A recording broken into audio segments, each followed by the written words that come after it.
I remember there was a young guy sitting on his own with his headphones, with his laptop. There was a younger couple. There was like a younger woman as well.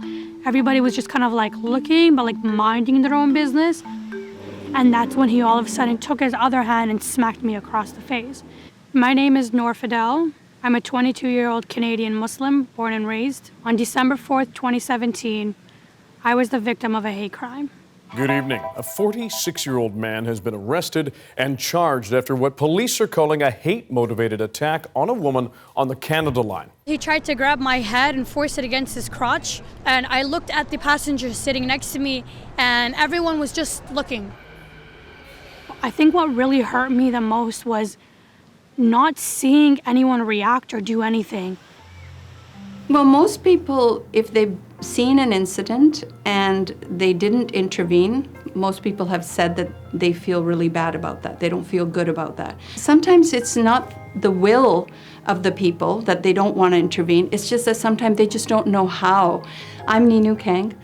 I lead workshops on supporting individuals on how to interrupt when they see various forms of violence through a program called Be More Than a Bystander.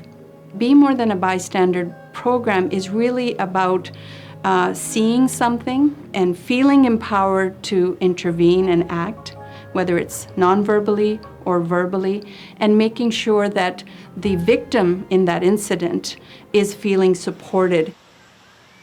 I think the biggest thing was I was so scared of being alone, and even when the attack was happening, like that's what I was telling myself in my head was, I'm gonna die, and everybody here is gonna see it, and nobody's gonna react.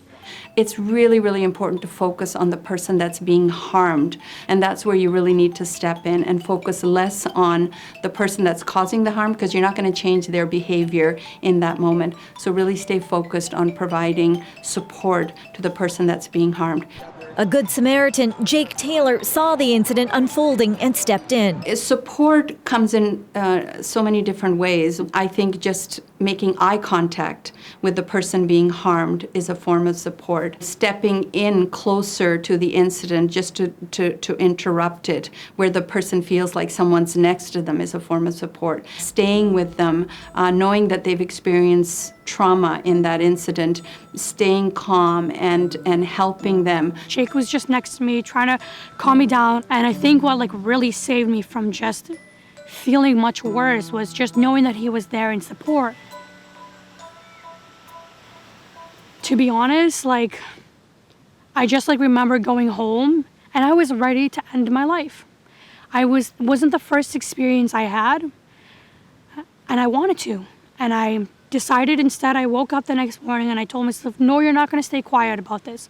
So being more than a bystander means that you are taking a stand that this behavior is not accepted, and I will not be part of this form of behavior perpetrated on anybody in society. If there's anything that I can say to folks out there, it's you don't need to be this superhero wearing this cape, interfering and putting yourself right in the middle. You can easily just, even if it's not in the moment, find a way to connect afterwards, or just sit next to the individual or be nearby, Having that support is enough for when they look back at it, they go, I wasn't alone in this.